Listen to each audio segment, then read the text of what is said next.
High বাঙালি, আসসালামু আলাইকুম। আমরা মানুষ, যদি আমরা মানুষই থাকতাম না তাহলে আমাদেরকে এভাবে দোয়া করা হইতো না যে তুমি বড় হয়ে মানুষের মতো মানুষ হও।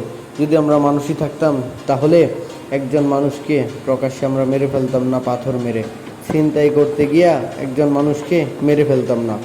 একজন বাঘের বাচ্চা যখন জন্মগ্রহণ করে তখন তাকে বলা হয় না তুই বড় হয়ে বাঘের মতো বাঘ হয়, কিন্তু একটা মানুষ জন্মগ্রহণ করার পরে তাকে দোয়া করি আমরা বড় হয়ে মানুষের মতো মানুষ হয়। আসলে আমরা মানুষ হইতে পারি না, এই জন্যই আমাদেরকে এই দোয়াটা করা হয়। যদি আমরা মানুষ হইতে পারতাম, আমাদের ভিতরে মনুষ্যত্ব থাকতো, বিবেক থাকতো, আর বিবেচনারও বিষয় থাকতো। আসলে একটা দেশে এরকম হওয়ার পিছনে অবশ্যই কারণ আছে।